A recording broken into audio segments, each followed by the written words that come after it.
you ever felt like you see too much? Like you can read the room before anyone speaks, yet somehow you are always the one who ends up drained? You sense the storm before it breaks, the lie before it's told, and the darkness behind the smile. And still, you keep giving, hoping someone will finally understand what you feel. But they rarely do. This is the quiet pain of the empath, the soul that feels everything. And for years, you may have believed that your sensitivity was a curse, that being too kind, too aware, too open made you easy to control. But what if Carl Jung was right? What if your empathy is not weakness, but power? A hidden architecture of the psyche that, once awakened, makes you untouchable to manipulation itself. According to Jung's secret notes, there are 5 distinct empath types, 5 mirrors of a consciousness, and each one holds a unique defense against narcissistic control. Once you discover your type, everything changes. This is not pop psychology. This is the deeper language of the human soul, the map that turns pain into perception and empathy into strength.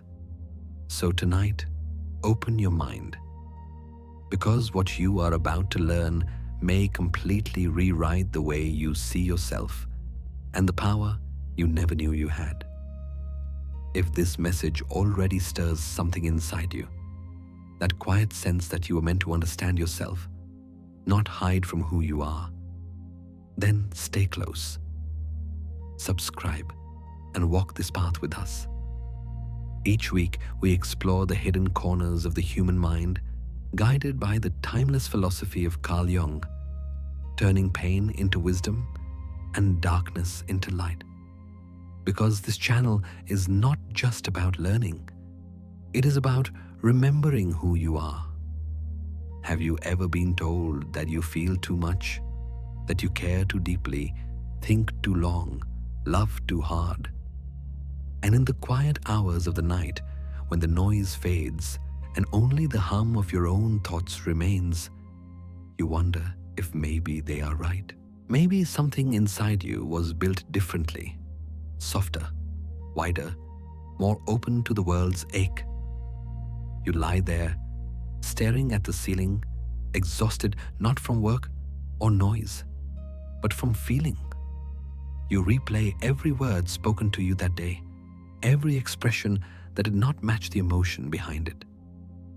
You can still sense the sadness in your friend's smile, the irritation behind a stranger's polite tone. You can feel the heaviness in a room before anyone says a word. And yet, no one seems to notice that you are the one carrying it all. This is the hidden fatigue of the empath, the exhaustion that comes not from doing too much, but from feeling too much. It is the quiet weight of those who sense every vibration, every undercurrent, every invisible wound in others. You see through masks, but few ever see you. Tonight, as the city sleeps, the streets outside your window are washed in a dim, amber glow.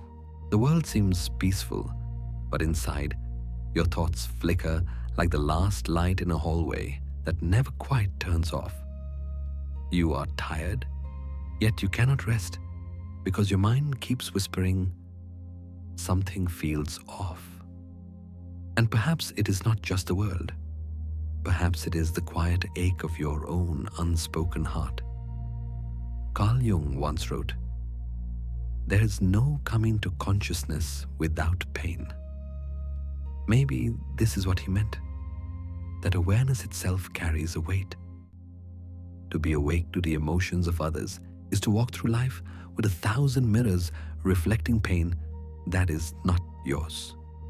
You sense it even when you do not want to. The co-worker hiding frustration behind a calm face. The friend laughing loudly to drown out loneliness. the stranger on the subway whose silence screams louder than words. You absorb all of it, the unsaid, the unseen, the unhealed. And at some point, the heart becomes full. You want to turn it off, just for a while, to not notice, to not care, to not feel so much. But your empathy does not come with a switch. It is a current that runs deep beneath your skin. You are wired to connect. And in a disconnected world, that makes you both a gift and a target. There is a strange kind of loneliness that only empaths understand. It is not the loneliness of being alone, but of being unseen, surrounded by people, yet misunderstood in your depth. You are told to toughen up, to stop overanalyzing, to not take things so personally. But how do you explain that your sensitivity is not a choice? It is a sense as real as sight or hearing, attuned to what most people cannot perceive. And yet, even this gift has its price. Jung believed that every human being carries a shadow, the hidden self, the part we repress. You, the empath, are like a mirror for that shadow. You reflect back what others cannot face in themselves. That is why some are drawn to you and others are unsettled by your presence. You show them what they hide, and they react as if burned by their own reflection. Knowing your own darkness, Jung said, is the best method for dealing with the darknesses of other people. But what happens when your life becomes a gallery of other people's darkness? When your empathy, meant to connect, becomes a door that never closes. The night outside your window grows quieter still. The city exhales. You listen to the sound of distant traffic, the slow rhythm of your breath. It feels almost sacred. This stillness, this moment when you're finally allowed to feel without pretending. And in that stillness, you realize the truth. The reason you are tired is not because you are weak. It is because you have spent your life being the emotional anchor for others. You have carried their storms, their disappointments, their fears, quietly, invisibly, until your own heart began to ache from the weight. You have mistaken understanding for responsibility. You believed that seeing pain meant you were meant to fix it, but empathy was never meant to be martyrdom. It was meant to be awareness, a bridge, not a burden. So, take a slow breath, in through your nose, out through your mouth. Feel the air travel through you, cleansing, clearing, softening. Let the stories of the day fade, the voices grow faint, the tension loosen its grip. You are not the world's healer tonight. You are simply a soul learning to rest. Outside, the moon slips behind the clouds. Shadows stretch across your room like soft hands reaching for calm. You realize that maybe this is the moment you have been running from. The moment of stillness where you can finally meet yourself. You are not fragile because you feel deeply. You are not broken because you care too much. You are human, exquisitely so. And the tired heart beating inside you is not a curse. It is proof that you are alive to life itself. In Jung's words, the privilege of a lifetime is to become who you truly are. Perhaps that is why you have always sensed more than others, because you were meant to know yourself more deeply too. This fatigue, this tenderness, this ache in your chest, it is the doorway. It is not the end of your empathy. It is the beginning of your awareness. So tonight, as the world sleeps, let your body rest. Let your thoughts drift. You do not need to solve anything. You do not need to protect anyone. You do not even need to understand right now. You only need to be. Breathe, release, and listen to the silence inside you. It is not emptiness. It is space, the quiet room of the soul waiting for you to return. In that space, the noise dissolves and the truth becomes clear. You have never been too sensitive. You have simply been too awake in a world that fears feeling. Rest now, gentle heart. The storm is over. What remains is only you, calm, open, and quietly shining in the dark. You are still lying there, calm now, the edges of your thoughts beginning to blur. Something inside you feels lighter, but the questions remain. Why were you made this way? Why can you feel everything so clearly when others seem untouched? And then a thought arises, quiet but alive. What if your sensitivity was never a curse, but an unopened sense? You pause. The words land somewhere deep, where truth hides behind habit. For so long, you have carried your empathy like a wound. People told you to toughen up, to stop being too emotional, to build walls. But perhaps you were never meant to build walls at all. Perhaps you were meant to reflect. Carl Jung once wrote, "The meeting of two personalities is like the contact of two chemical substances. If there is any reaction, both are transformed." You have always been that reaction, the mirror that transforms without meaning to. You walk through life reflecting the invisible patterns of other people's minds, sensing their hopes, fears, and contradictions. But because no one explained this to you, you mistook this sacred sensitivity for weakness. This is the beginning of the mirror of the psyche. Jung described the psyche as a living image, a world made of reflection and projection. Everything we see in others, we are also seeing in ourselves. The empath, though, experiences this tenfold.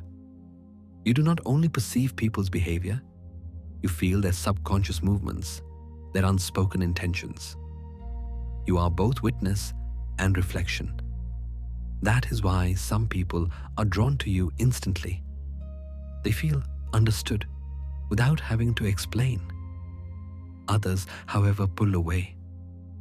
They look into you and see too much. Not because you're judging them, but because your presence reveals what they have tried to hide. And maybe this is why your sensitivity feels so heavy. You have been reflecting pain that was never yours. You have absorbed projections, fragments of other people's shadows, mistaking them for parts of yourself. Jung called this the shadow, the unacknowledged side of human nature. Most people run from it. You, however, have been carrying it. It's time to set it down. Take another breath. Slow, gentle. As you inhale, imagine drawing light into your chest. As you exhale, imagine releasing what does not belong to you.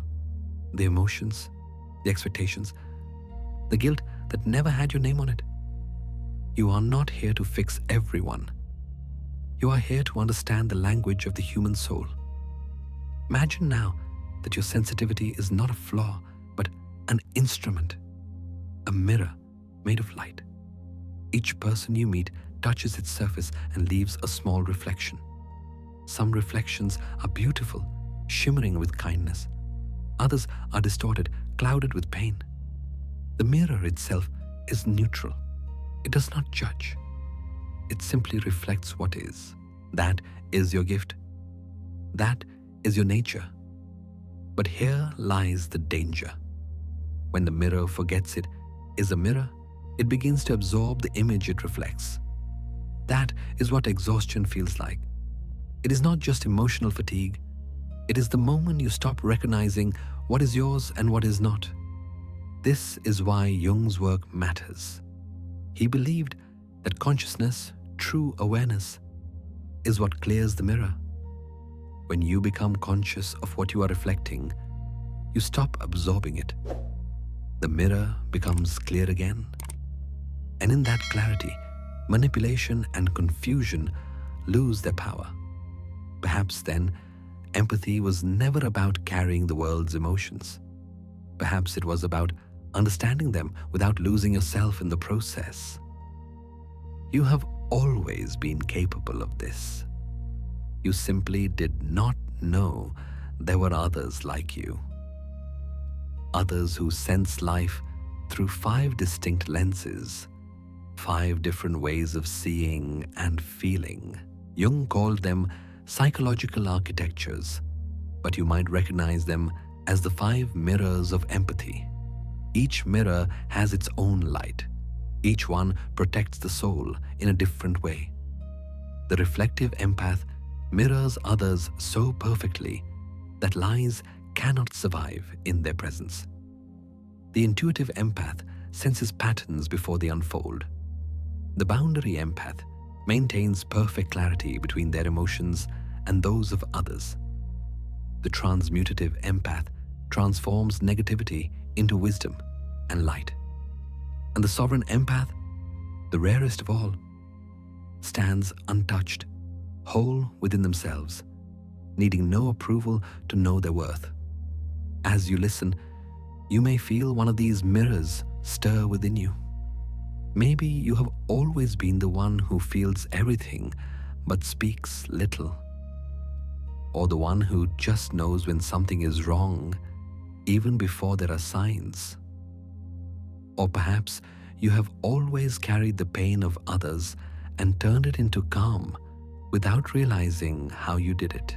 Wherever you find yourself, know this: there is nothing broken about you. You are simply awakening to your nature. You are learning to see what has always been there, the reflection behind the reflection. Jung said, "Who looks outside dreams, who looks inside awakes." That is your path now. From dreaming to awakening, from absorbing to reflecting, from confusion to clarity. You might still feel a hint of unease, that mix of curiosity and fear that always comes before transformation. Let it be there. Every great understanding begins with uncertainty. That is the threshold of growth. So as you rest here, let the thoughts settle. Maybe this sensitivity you have spent your life defending is not something to protect, but something to explore. Maybe the part of you that feels everything is also the part that can finally see yourself clearly. Your heart is not too open. It is simply learning how to hold light without burning. And when you learn to hold that light, when your awareness becomes your shield, no manipulation can touch you, because nothing false can survive inside truth. So breathe again. Feel the calm spread through your body. The air is cool, soft, alive. You are safe here. You are learning. You are beginning to remember. Tonight we will walk together through 5 mirrors of the soul. 5 ways the human heart perceives, protects, and transforms the unseen world. Each one will bring you closer to understanding the secret architecture of empathy, the one Jung glimpsed in his most private writings, the system that explains why you see the world as you do. And when you finish this journey, you will no longer see your empathy as a burden. You will recognize it for what it truly is, a design of consciousness itself, a map to your own wholeness. Now, close your eyes. Let curiosity take the place of doubt. The next reflection awaits. You have heard the word empath before, perhaps too many times. It has been turned into something mystical, something fragile, something almost unreal. But as you begin to explore these 5 mirrors of the soul, you realize it is not about magic. It is about perception, about seeing what others cannot and feeling what they refuse to feel. You close your eyes, and the world behind your eyelids still flickers. Faces, words, memories. Some are soft, some sting. You remember moments when people made you question yourself, when you spoke the truth as you felt it, and they looked back at you as if you were imagining things. That slow erosion of trust, that is gaslighting. It doesn't begin with cruelty. It begins with confusion. At first, it feels small, a comment dismissed, a feeling denied, a truth rewritten in a softer tone that makes you doubt your own memory. You start to ask yourself, maybe I was wrong, maybe I overreacted.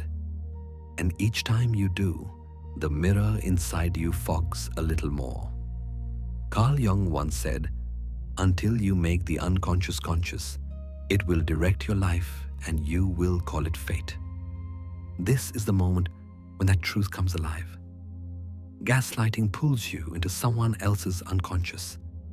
Their projections, their fears, their shadow, and makes you live there as if it were your own reflection. Imagine standing before a mirror that has been fogged by breath. You can still see yourself, but the image is blurred, distorted. You wipe it with your hand, but it fogs again, again, again.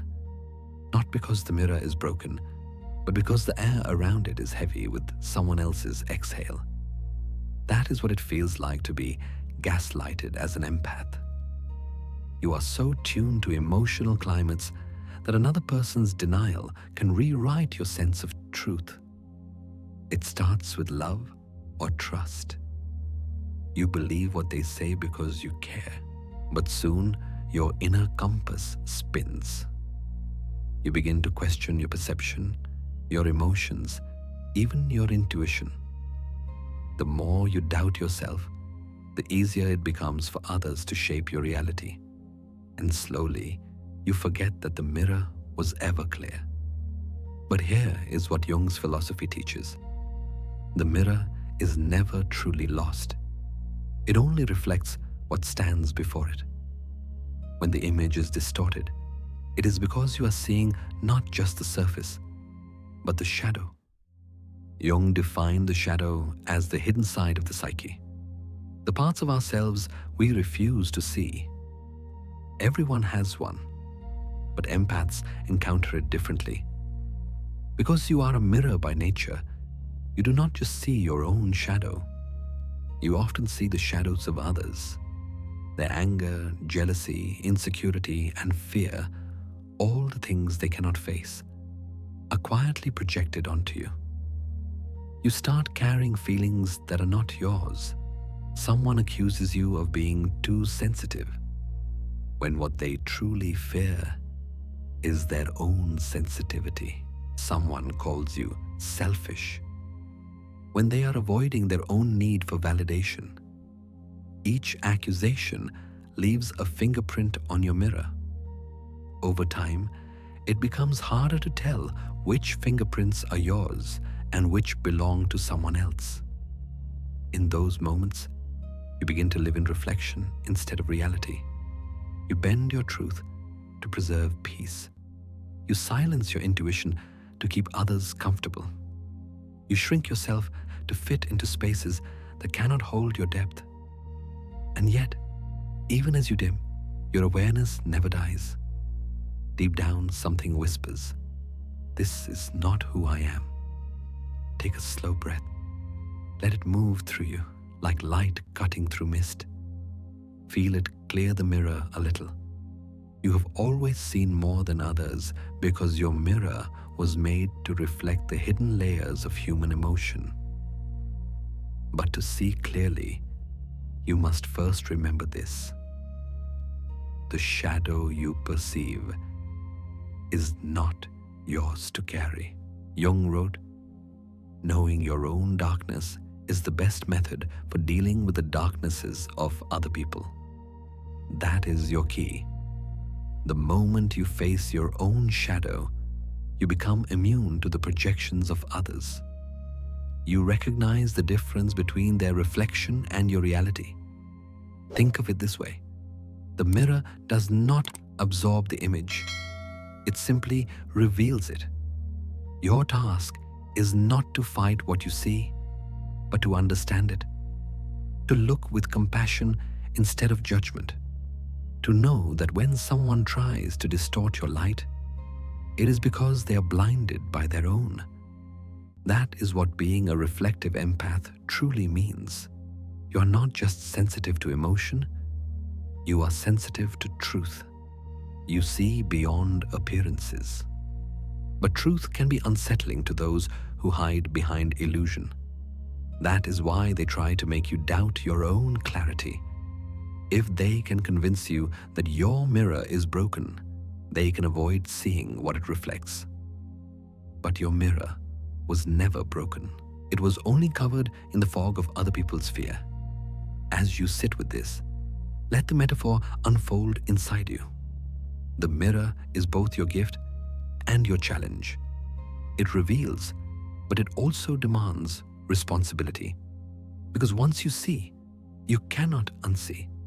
Once you understand, you cannot pretend to be blind again. This realization may sting, but it is the beginning of power. When you stop apologizing for your perception, when you stop absorbing blame for truths that make others uncomfortable, your mirror begins to clear.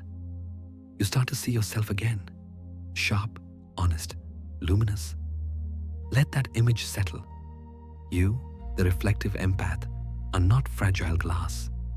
You are awareness itself, still, unshakable, and bright enough to expose the faults without ever needing to destroy it. This is how you reclaim yourself, not through resistance, but through clarity, not by fighting the darkness, but by understanding where the light ends and the shadow begins. So breathe again. Imagine the fog lifting. Imagine your reflection returning, steady and strong. The doubts lose their shape. The noise quiets. You begin to remember what was always true. Your sensitivity was never the problem. It was your power misunderstood. The mirror is clear now. You can see both yourself and the world around you, no longer blurred, no longer distorted. And as you rest in this awareness, a soft invitation arises from somewhere within. Tonight, we will step closer to this mirror, not to analyze, not to fix, but to understand how it reflects the hidden side of the human soul.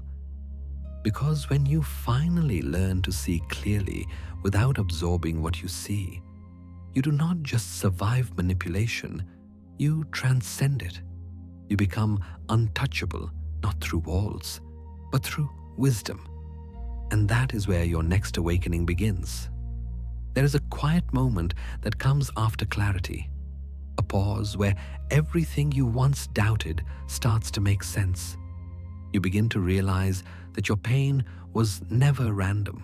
It was the friction of truth trying to polish you into awareness. In the last reflection, you stood before a fogged mirror, blurred by confusion, by gaslighting, by the projections of others. But something has shifted. You have learned to see what is yours and what is not. The fog is lifting. And now, as your awareness sharpens, the mirror begins to awaken.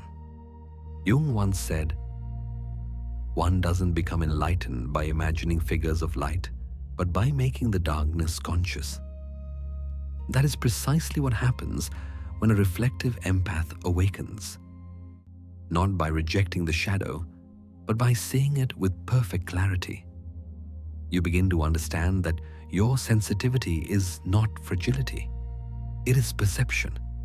It is the rare ability to see what others hide, even from themselves. At first, this awakening feels like grief. You notice how often you have dimmed your light to protect those who could not face their own reflection. You recall moments when someone's anger rose, Not because you were wrong, but because you were right. Because you had seen through the mask they built to protect their illusion. When you speak your truth from this clarity, something subtle happens. Their false self, the carefully constructed persona that hides insecurity and shame, begins to tremble. Jung called this the collapse of the persona. Modern psychologists refer to it as narcissistic injury. It is the moment the mirror becomes so clear that the shadow can no longer hide. It is not an act of aggression. You are not attacking them. You are simply being real. But truth has a frequency that illusions cannot survive in. Like dust in sunlight, falsehood disperses in your presence. Imagine the mirror now, the same one that once fogged with every exhale of doubt. It shines brighter than ever before, so luminous that even darkness cannot cling to it. The distortions fall away. The reflection becomes honest, unfiltered, raw. You might think this would make life easier, but awareness is not always gentle. The world, in its denial, resists the mirror that refuses to lie. You may find that some people drift away, unable to face what they see in you. Others may lash out, accusing you of arrogance, coldness, or cruelty, all because your clarity exposes their disguise. Do not shrink again. You are not the cause of their discomfort. You are simply the surface upon which truth reveals itself. This is the stage Jung described when he wrote, "The privilege of a lifetime is to become who you truly are. To live authentically, even when it unsettles others, is not selfishness. It is integrity." As your mirror awakens, you begin to notice something extraordinary. The people who once tried to manipulate you no longer can. Their usual tactics, guilt, confusion, control, fail to stick. It is as if their hands pass through light. You are no longer absorbing their emotions, no longer accepting their stories as your own. The projections fall flat, powerless. And in this freedom, you begin to feel light, not light as brightness, but as weightlessness. You stop carrying the heaviness of other people's pain. You stop mistaking their storms for your own. You no longer spend your nights dissecting what you did wrong in conversations that were never truly about you. You stop performing empathy as obligation and start embodying empathy as awareness. It is the difference between drowning in the ocean and becoming the tide itself, flowing, aware, uncontained. Take a breath. Let it move slowly through you. Inhale clarity. Exhale release. Feel the calm that follows truth. Now, when someone stands before you, their emotions still ripple through the air, but they do not enter you. They meet the mirror, and in that reflection, something begins to change. You can almost sense it, a subtle tremor, a flicker in their eyes. The beginning of what Jung might have called the narcissistic injury cascade. This is not destruction. It is awakening through discomfort. When a false self meets an unclouded reflection, the denial begins to crack. The person is forced to confront the very parts of themselves they have avoided for years. Your clarity, your presence, becomes a catalyst. The mirror no longer absorbs, it reveals. And in that revelation, truth does what truth always does. It liberates. You do not need to push, to convince, or to fight. The awakened mirror works silently. Simply by existing in integrity, you dissolve illusion. Simply by being yourself, you invite transformation, though it may first appear as conflict or withdrawal. Jung believed that everything that irritates us about others can lead us to an understanding of ourselves. You are the living example of this principle. The people who resist you most are those standing closest to their own reflection. And while they may not thank you, their encounter with you plants a seed, one that will someday bloom into self-awareness. You, too, transform in this process. Where once you felt drained, now you feel clear. Where once you carried guilt, now you hold compassion. Where once you felt unseen, now you see yourself. It is a strange peace, not loud or triumphant, but soft, steady, certain. The kind that settles into the bones and whispers, you no longer have to prove what you already are.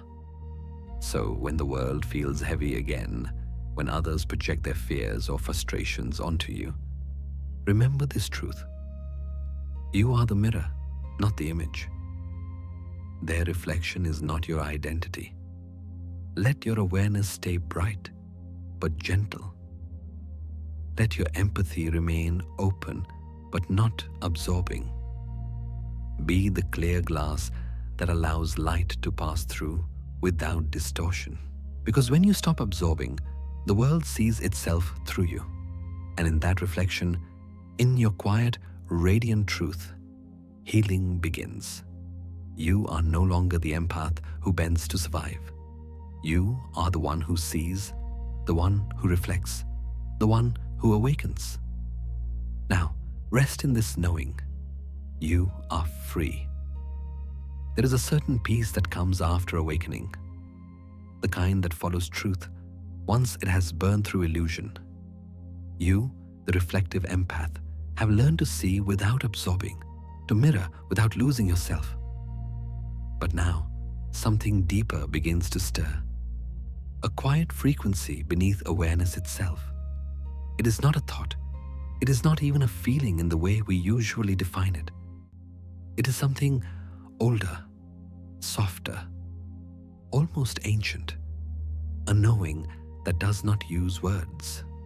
And yet, for most of your life, you have silenced it. You have been taught to trust reason, to follow logic, to analyze, to measure. The modern world rewards those who think quickly, who act rationally, who silence the tremor in their chest when something simply feels off. You were told to be reasonable, to stop overreacting, to use your head. So you did. You learned to bury your instincts beneath the polished surface of logic, to doubt the inner voice that speaks in sensations, not sentences. But still, it whispers. Carl Jung wrote, "There's a voice within you that no one, not even yourself, has ever heard. Give it space." That voice is the whisper beneath thought, the undercurrent of intuition that the intuitive empath lives by. If the reflective empath is a mirror of others, then the intuitive empath is a mirror of patterns, of invisible movements that happen beneath conversation, beneath reason, beneath time. You have felt it before. That small twinge in your stomach when someone is lying but smiling. That sudden pull in your chest when you are about to make a decision that is not aligned with your truth. You might call it a gut feeling. Jung called it the intuitive function, the mind's ability to perceive reality as energy rather than form. But over the years, your intuition has been drowned out by the noise of overthinking.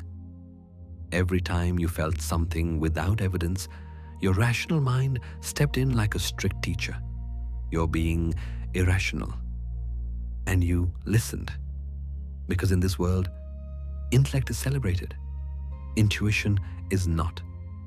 The problem is not that logic is wrong. Logic is essential, but logic is like the stone, and intuition is the river that flows beneath it. No matter how strong the stone appears, the water always finds a way through. Take a deep breath. Let your shoulders drop. Notice your body, not as an object, but as a living landscape. Somewhere inside you, beneath the surface of thought, something moves. A pulse, a vibration, a quiet stream of knowing that does not ask for permission to exist. That is the whisper beneath thought. It does not shout. It does not argue. It only is. You have ignored it because it does not use the language your mind understands.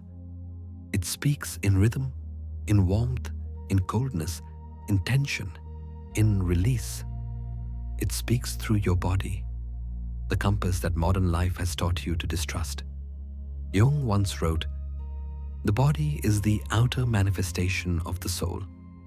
To ignore your body, then, is to ignore half your consciousness. But to listen, truly listen, is to awaken a sense that has been asleep for too long. Close your eyes for a moment.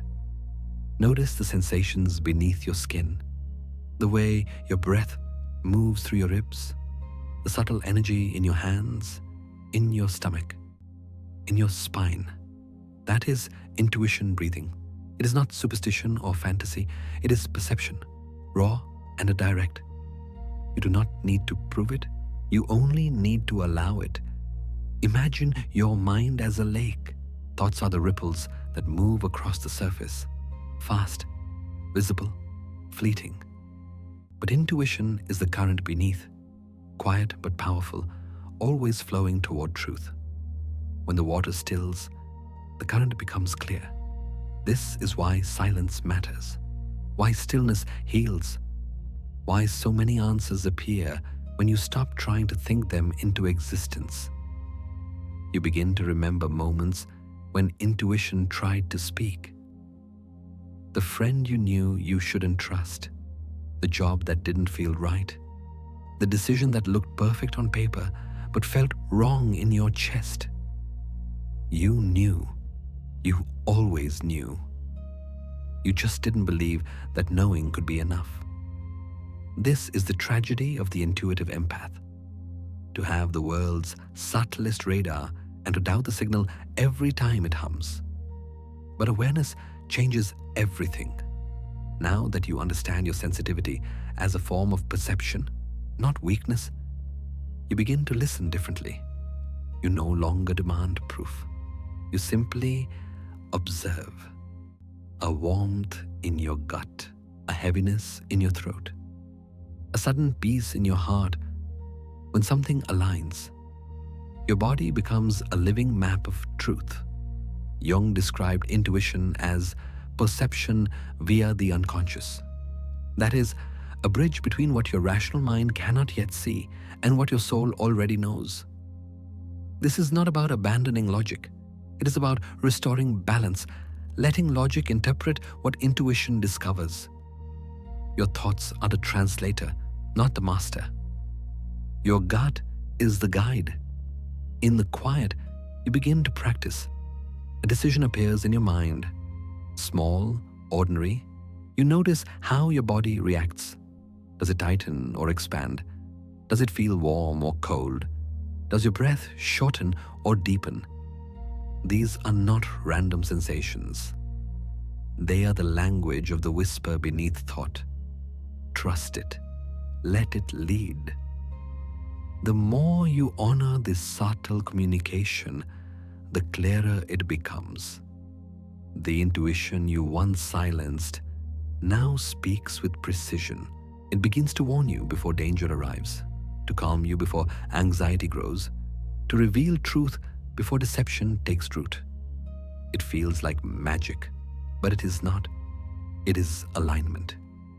As you breathe, the body and the mind begin to work together again, no longer enemies, but partners. The head sees, the heart feels, the gut knows. And slowly, the world feels less chaotic, because instead of reacting to noise, you are responding to rhythm.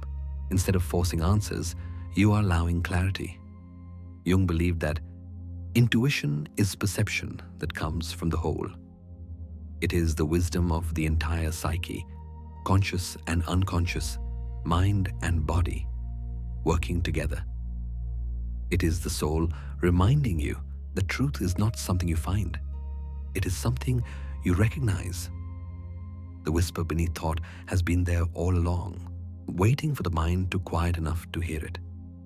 So, listen, not to words, not to logic, but to the hum beneath them. That is your compass. Quiet, ancient, trustworthy. Let it speak to you now, as softly as breath. You have always known the way. You begin to notice that the whisper beneath thought, that quiet current you once ignored, is growing clearer. It no longer hides beneath the noise of logic. It rises gently through the body, guiding you with sensations more honest than words. It feels like warmth when something is right, tension when something is wrong, expansion when truth is near, contraction when it is not. You are starting to listen not with the mind, but with the whole being. This is what Carl Jung called perception via the unconscious. Modern psychology might call it body-centered perception. The understanding that intuition does not live in thought but in the body itself. Your body has always known. Long before your mind could analyze the situation, your nervous system was already reading the room, sensing danger or harmony, attraction or deceit. The problem was never that your intuition failed. It was that you stopped trusting the language it spoke. Now, with awareness, you return to it. Breathe slowly. Feel your body resting against the bed or the chair. Notice how the air moves through you, cool as it enters, warm as it leaves. Every breath you take is a dialogue between your inner world and the outer one. The more you listen, the more fluent you become in the body's quiet language. The intuitive empath lives by this fluency. You no longer seek proof from others because your body offers the first signal, the earliest warning, the softest truth. It does not lie. It tightens when deception approaches. It relaxes when authenticity enters. It buzzes when your spirit recognizes something real. Jung wrote, "Your visions will become clear only when you can look into your own heart. Who looks outside dreams. Who looks inside awakes." This awakening does not happen in the mind. It begins in the chest, in the stomach, in the breath. It is the moment you remember that your body is not separate from your soul. It is the compass you carry through the chaos of human emotion. When you start trusting this compass, something changes in the way you move through the world. You stop chasing explanations and start sensing alignment. You no longer wait for things to fall apart to confirm your instincts. You feel the discord before it becomes visible. This is the gift of the intuitive empath, to sense the storm before it forms, to read the air pressure of emotion, to hear the unsaid truth between words.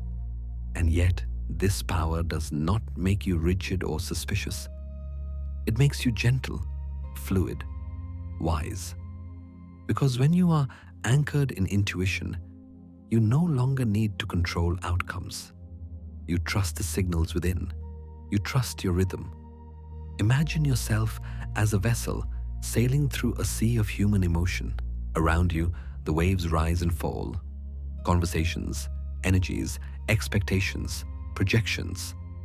But within you, there is a radar, subtle but constant, sweeping in circles, scanning for truth. You are the radar of truth, sailing through human storms.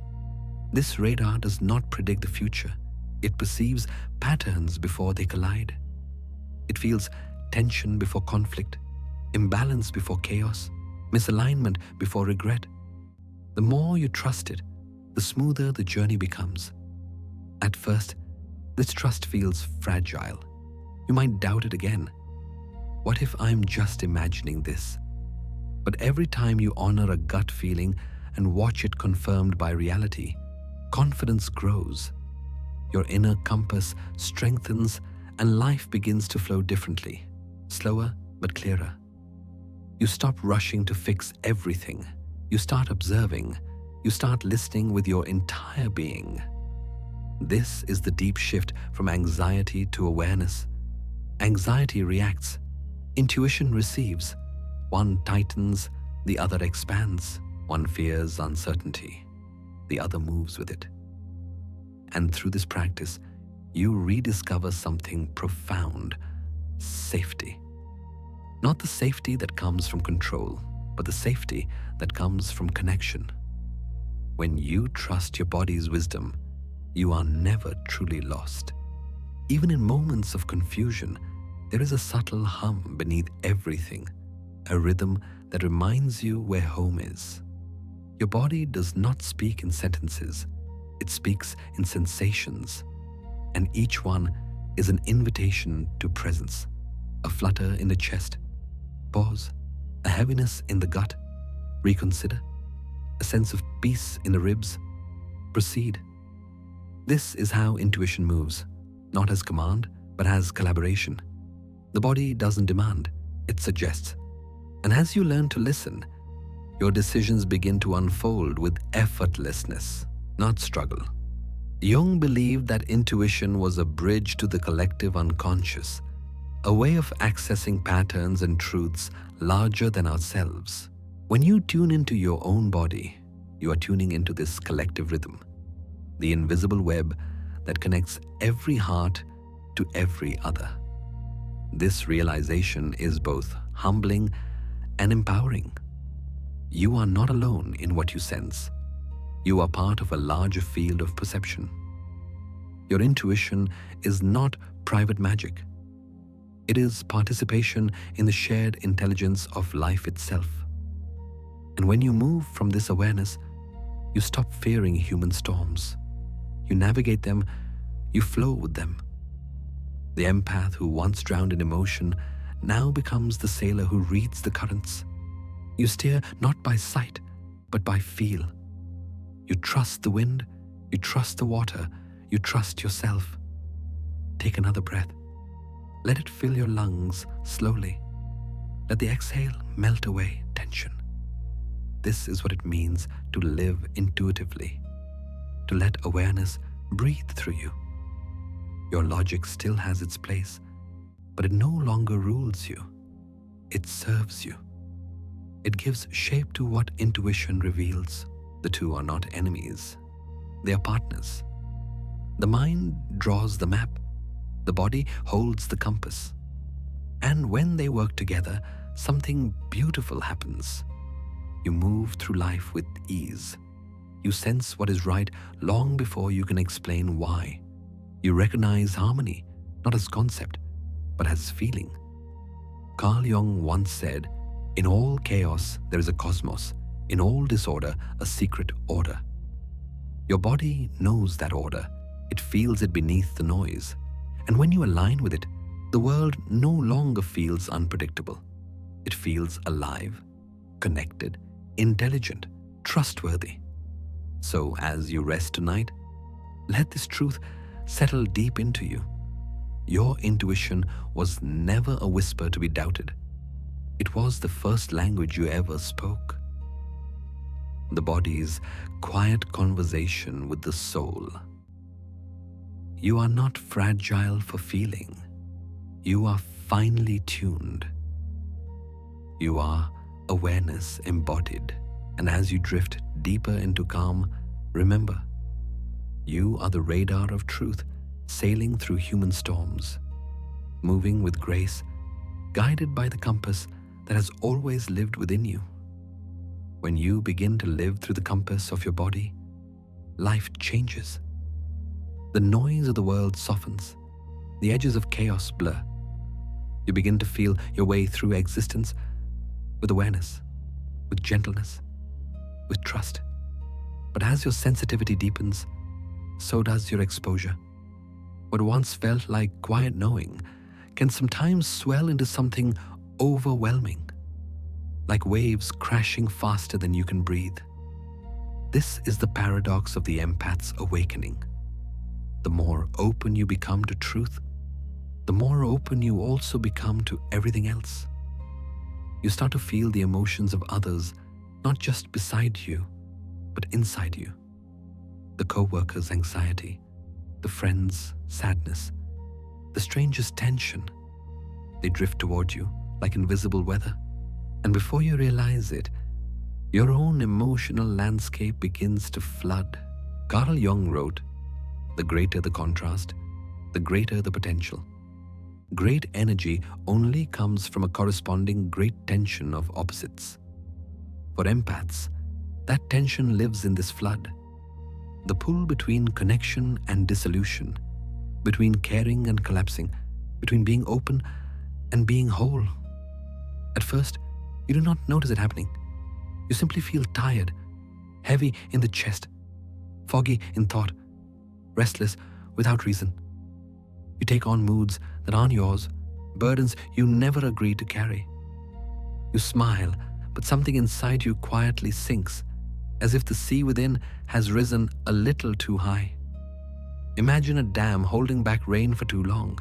Drop by drop it collects. Unspoken sorrow, unacknowledged anger, quiet fear. Then one day, the wall gives way. The water rushes through, unstoppable, claiming everything in its path. That is what it feels like to lose your boundaries as an empath. The world pours into you.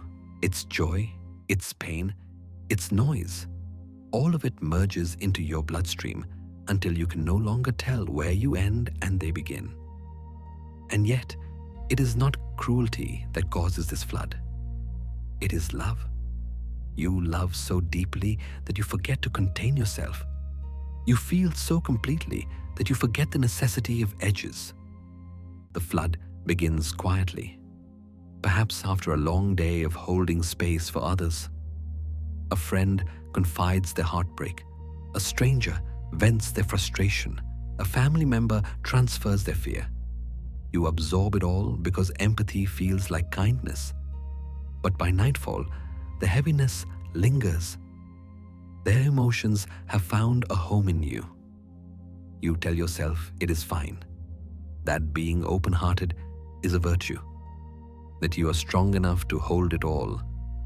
But inside, the water keeps rising. Jung once observed, "No tree, it is said, can grow to heaven unless its roots reach down to hell." Your empathy is the tree, its roots plunging deep into the emotional soil of others, drinking not just their light, but also their shadow. Without awareness, you begin to grow from their pain instead of your own truth. This is why you often feel drained after being with certain people. Why social spaces exhaust you. Why even silence can feel crowded. You are absorbing what was never meant to be yours. The flood is not failure. It is feedback. It tells you that your gift has been left unguarded, that your heart has forgotten the gentle discipline of containment. In this moment, breathe slowly. Let the breath be your shoreline. Each inhale draws back what is yours. Each exhale releases what is not.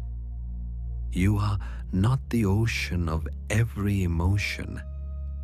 You are the tide that knows how to return. The body begins to remind you where safety lives, not in shutting down, but in recognizing origin. This sorrow, does it belong to you? This anxiety, did it begin in your heart or someone else's? This guilt, is it truly yours or something reflected into you by another's fear?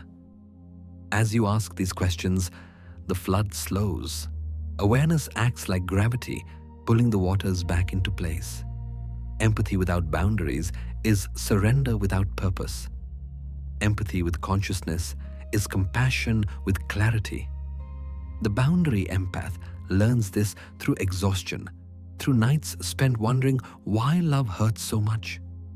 But pain, in Jung's view, is not punishment. It is instruction. It teaches where the edges must be drawn, where the self must reclaim space. The imagery of water deepens here. Water is both danger and medicine. It cleanses even as it consumes. The empath's journey is not to build walls against it, but to learn how to breathe within it, to float, not drown. Jung wrote, "Emotion is the chief source of all becoming. There is no change from darkness to light or from inertia to movement without emotion. So do not despise your sensitivity. It is the very energy that allows transformation.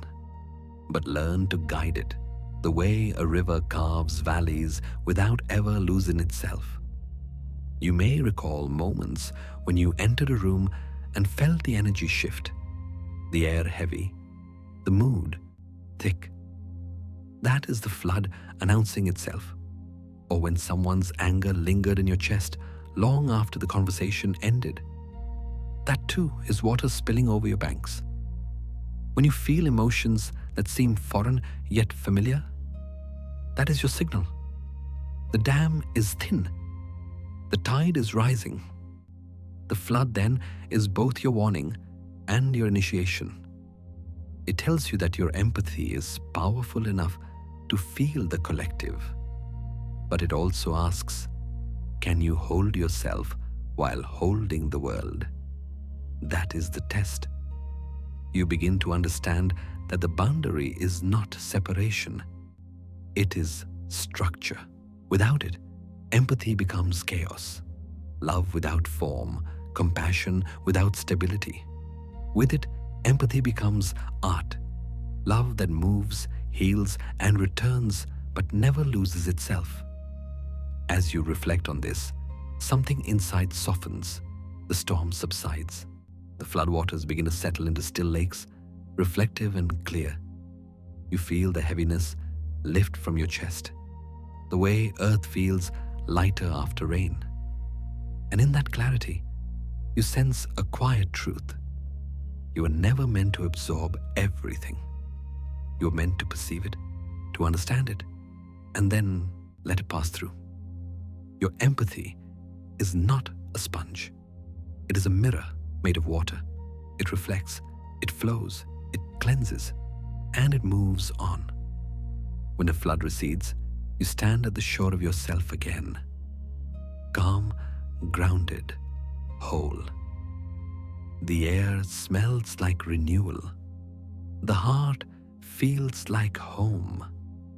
The lesson of the flood is not to stop feeling, but to start discerning, to know that love without edges becomes self-erasure, and that the greatest kindness you can offer the world is the version of you that remains intact. You are not drowning. You are learning how to swim. Soon, in the next tide, you will discover the wall of light that protects without isolating, the boundary that breathes. But for now, let the water settle. Let the calm return. And remember Jung's quiet wisdom.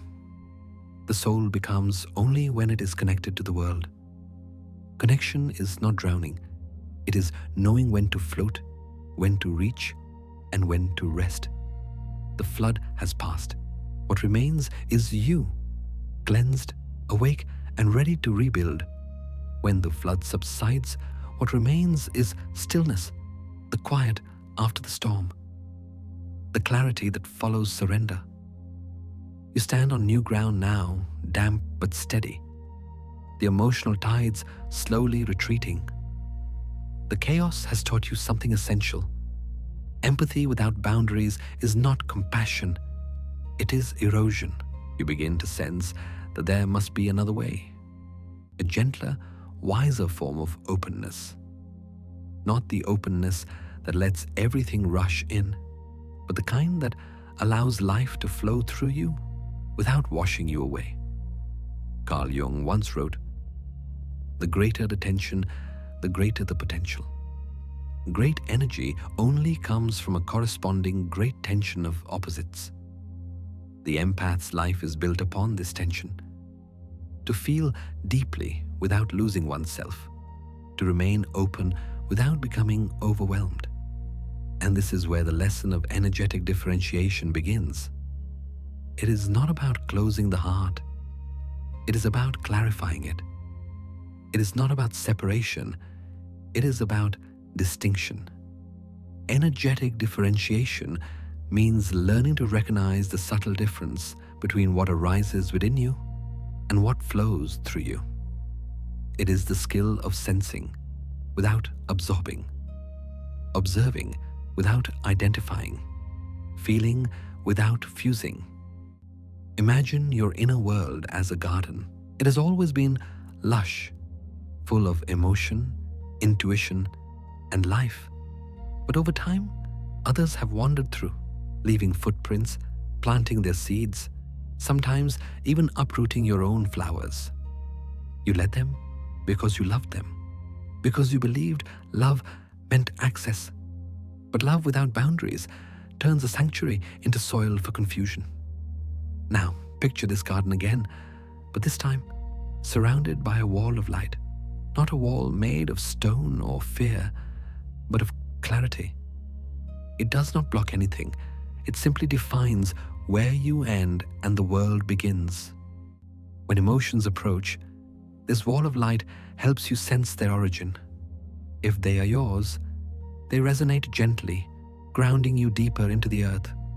If they belong to someone else, they pass through, visible, acknowledged, but not absorbed. This is energetic differentiation. Jung called this process the development of psychological autonomy.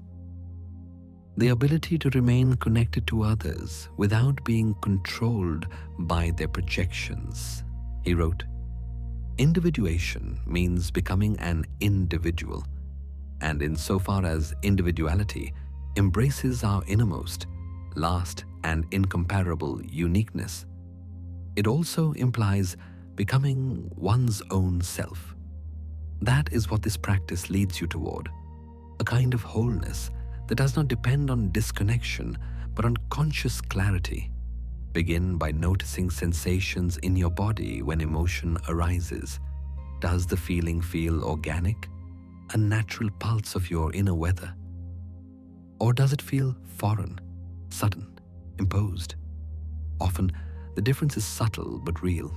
Your own emotions move in rhythm. Others' emotions crash in waves. Yours seek understanding. Theirs demand reaction. The key is awareness. When you name the feeling, this is mine or this is not mine, something miraculous happens. The body relaxes. The mind clears. The storm passes. Awareness itself becomes the boundary. There is no need to fight, no need to resist. You do not have to build walls of steel to stay safe. You only need to remember what belongs to you. Jung believed that what we resist persists. When you try to push emotions away, they only grip tighter. But when you simply see them, truly see them, without judgment or ownership, they dissolve back into the space they came from. That is the function of the wall of light, not to divide, but to illuminate. It clarifies the origin of emotion, transforming confusion into understanding. Imagine yourself walking through this inner garden now. The air is fresh. The colors are vivid. You can still hear the sounds of the world beyond. Laughter, pain, noise. But they no longer echo inside you. They move like wind along the wall of light, noticed, but not invasive. This is not isolation. It is integrity. It is what Jung called psychic hygiene. The ability to maintain inner order amid external chaos, to tend to your own garden so that you can offer genuine peace to others, not exhaustion disguised as empathy. When you master this subtle awareness, you become both softer and stronger. Softer because your heart no longer needs to armor itself. Stronger because clarity replaces confusion. People will still come to you with their pain, their stories, their storms. But now, instead of drowning in them, you listen from the shore. You hear the emotion, but you do not become it. You witness the shadow, but you do not carry it. Your love becomes lighter, cleaner, more enduring. You no longer mistake empathy for sacrifice. You no longer confuse connection with collapse. You understand that compassion is not the act of taking someone's burden. It is the art of helping them see it clearly while staying rooted in your own center. This awareness brings a deep sense of calm, a stability that does not depend on external peace. You begin to trust yourself again. You begin to trust your body's signals. And most importantly, you begin to trust that love can coexist with boundaries. Carl Jung once said, "The most terrifying thing is to accept oneself completely. But when you do, when you fully accept your limits, your edges, your individuality, the fear fades. Because you realize that those limits are not walls, they are forms. They give shape to the boundless empathy within you. The wall of light glows softly around your garden now. You can feel it, gentle but unmistakable. It breathes with you, expands and contracts as you do. It is not separation, it is presence. And for the first time in a long while, you feel at home inside yourself. You watch emotions move through you like wind across petals, touching but never uprooting. You feel connected to the world, but no longer consumed by it. The flood is gone, but the water remains, calm, reflective, alive.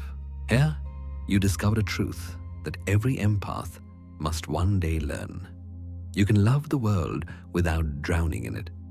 That is not detachment. It is devotion shaped by wisdom.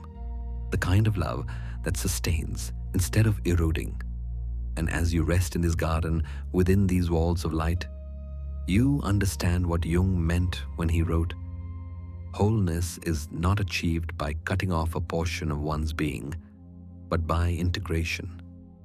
Integration, that is the essence of this moment. The self no longer splits between empathy and exhaustion. It becomes one, balanced, luminous, whole. So breathe gently. You have returned to your garden, and this time it will remain yours. After finding stillness within the garden of light, something deeper begins to surface. A quiet realization that clarity does not erase sensitivity. Even as your boundaries strengthen, the world still reaches you. The pain of others still arrives, subtle yet undeniable, asking to be held, not ignored. Empathy, after all, does not end at the wall of light. It continues inward, through the corridors of the soul, into a place where human suffering is felt not as concept, but as energy, raw, heavy, unfiltered. Carl Jung once wrote, "No tree, it is said, can grow to heaven unless its roots reach down to hell." For the empath, those roots reach into the deepest shadows of humanity. The grief that is not theirs, the sorrow that passes from one heart to another. You feel it even when words are absent. It moves through you like smoke, unseen but real. The experience is not noble, it is exhausting. There are days when the weight of other people's emotions feels almost physical, pressing on the chest, fogging the mind, sinking into the muscles. It begins subtly, through conversation, through proximity, through care. Someone confides in you. Someone breaks down. Someone collapses into silence.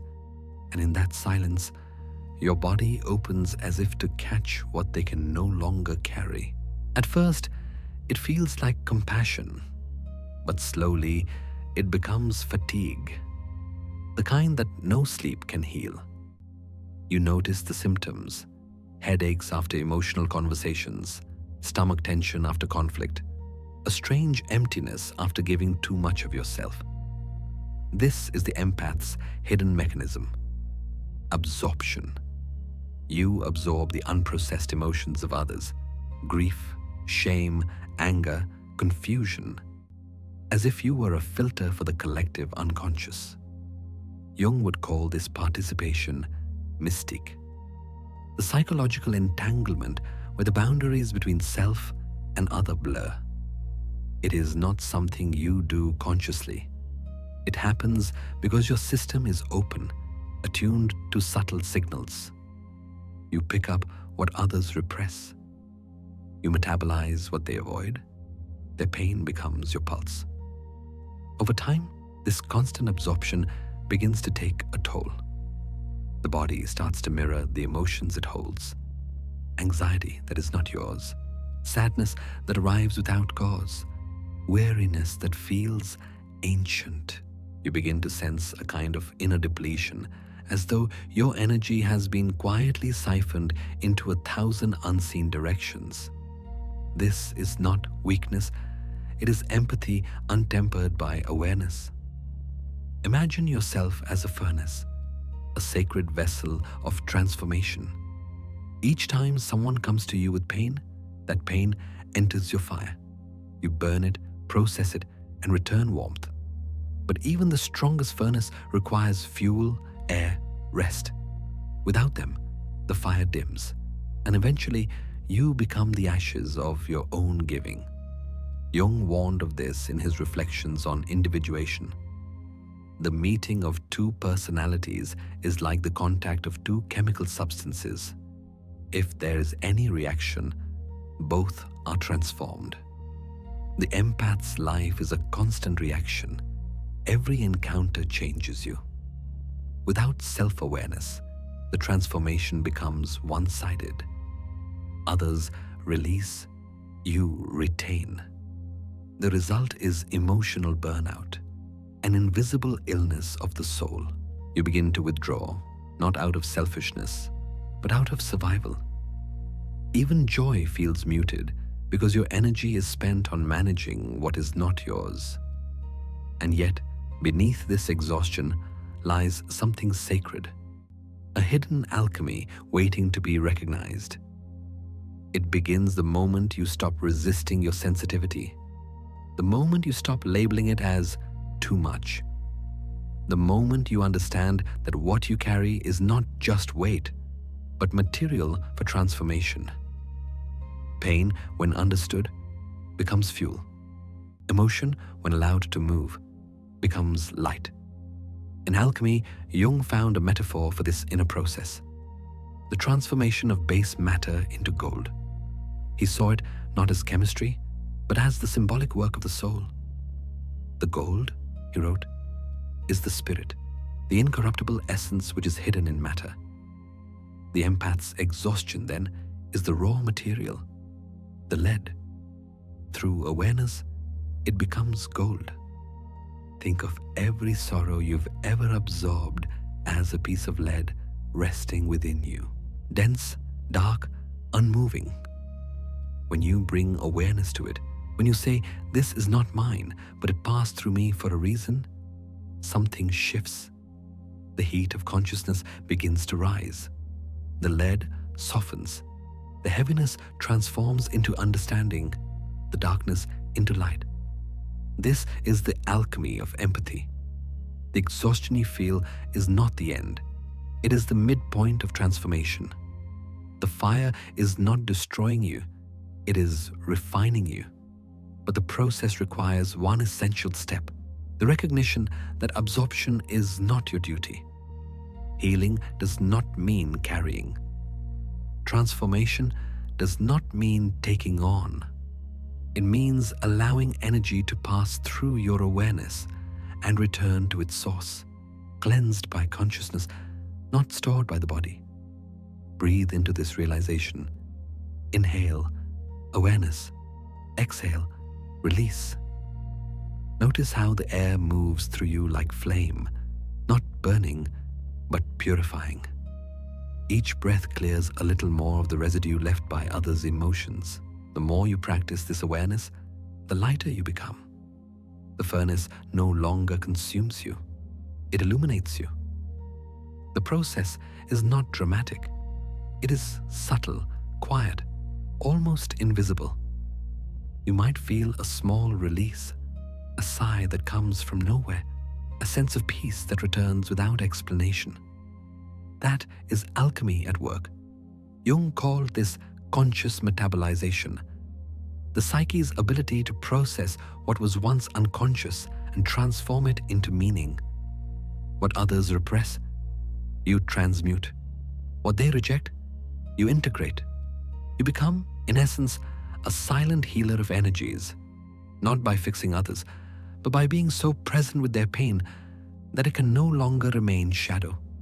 Still, you must remember this truth. Your role is not to absorb indefinitely, but to understand what passes through. Awareness, not endurance, is what transforms. The image of the furnace evolves here, no longer a place of depletion, but of light. The ashes that once represented exhaustion begin to shimmer. The soot turns to spark. You realize that every emotion you have ever carried, yours or another's, has taught you how to see, how to feel, how to remain human in a world afraid of feeling. That is your hidden gift. The weight of other hearts once made you weary, but it also made you wise. It taught you that compassion without consciousness leads to collapse. But compassion with awareness becomes creation. And so, the empath who once felt buried beneath the ashes begins to rise from them, not hardened, but illuminated. The body softens, the breath deepens, and somewhere within, you hear the faint hum of transformation. This is not escape. This is evolution. Jung said, there's no coming to consciousness without pain. But he also showed that pain, once faced, becomes the path to wholeness. And as you rest now, surrounded by the faint glow of your own alchemy, one truth shines through the smoke. The fire that once burned you is the same fire that now lights your way. The weight of other hearts has become the warmth of your own. From the ashes of exhaustion comes a strange and quiet clarity. The fire that once consumed begins to glow from within. Softer now, steady, purposeful. The weight of other hearts has not disappeared, but something in the way it moves through you has changed. It no longer feels like invasion. It feels like transformation. What you once absorbed unconsciously, you now begin to metabolize consciously. Carl Jung described this process as the foundation of psychic integration, the act of bringing the unconscious into awareness so that what once controlled us becomes a source of power. He wrote, "One does not become enlightened by imagining figures of light, but by making the darkness conscious." This is the essence of conscious metabolization. It is not about resisting pain, nor about drowning in it. It is the sacred middle ground, the quiet art of digesting darkness into light. Imagine again the furnace from before, but see it now, not as a place of fatigue, but of alchemy. Every sorrow that enters you is like a rough piece of metal, dense, heavy, dull. Awareness is the fire that transforms it. With every breath, with every moment of presence, the base metal begins to shift, to soften, to shimmer. In this way, every pain becomes potential. Every burden becomes a bridge. The process begins in stillness. You sit with what aches, not running from it, not dramatizing it, simply breathing. The breath becomes your flame, constant and alive. Each inhale draws in the raw material, grief, disappointment, fear. Each exhale refines it, releasing what is no longer necessary, turning density into clarity. It is the ancient work of alchemy made human, the transmutation of emotion. In medieval alchemy, philosophers spoke of nigredo, the black stage, a period of dissolution where old forms die before transformation begins. The empath knows this intimately. Every emotional collapse, every period of burnout, every heartbreak, these are your nigredo. The darkness is not failure, it is the first stage of creation. Through consciousness, through the gentle attention that refuses to turn away, the darkness heats, shifts, transforms. The alchemists called this albedo, the whitening, the purification by light. And at last, rubedo, the reddening, the stage where spirit and matter unite, where pain becomes purpose, where empathy becomes wisdom. This is the cycle you have been living all along, though no one taught you to name it. The empath's life is not just feeling, it is transmutation. You begin to see this in the smallest of moments. A conversation that once left you drained now leaves you calm. A memory that used to sting now brings compassion. The emotions still arise, but they pass through you differently, lighter, cleaner, less personal. Awareness has changed the chemistry. In Jungian language, this is integration. What was once repressed becomes understood. What was unconscious becomes illuminated. He wrote, "Until you make the unconscious conscious, it will direct your life and you will call it fate." Conscious metabolization is the moment you stop calling it fate. The process is simple, but not easy. It requires trust. Trust in your ability to hold what is uncomfortable without becoming it.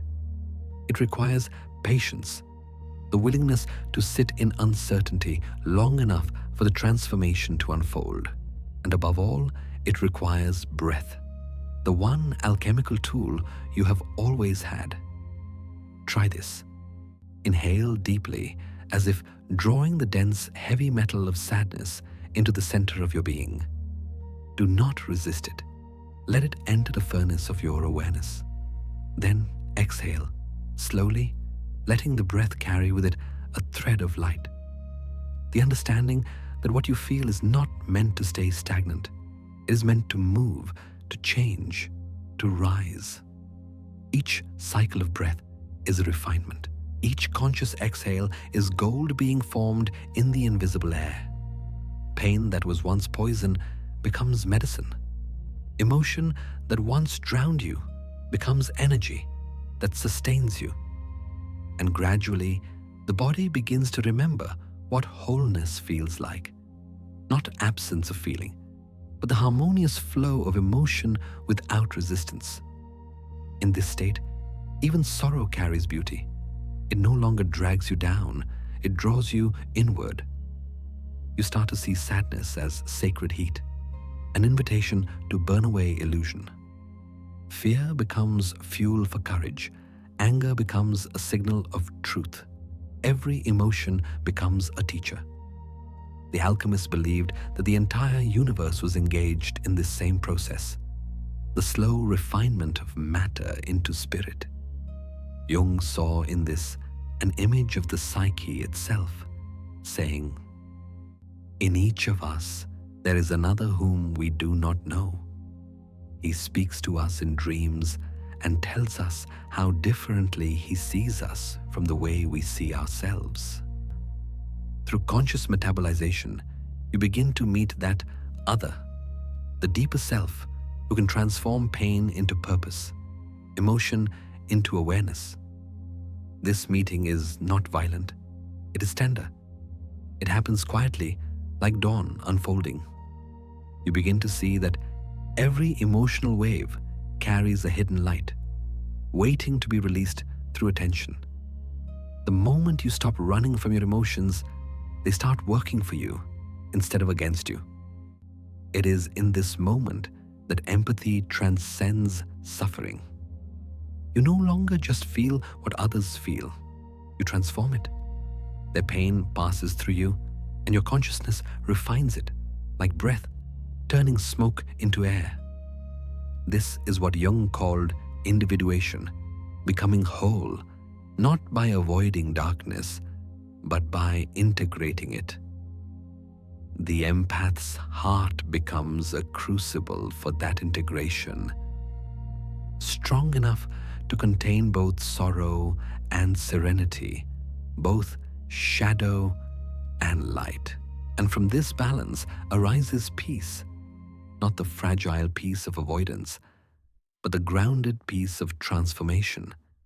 Imagine now that your breath itself carries the color of gold. Each inhale gathers what is heavy.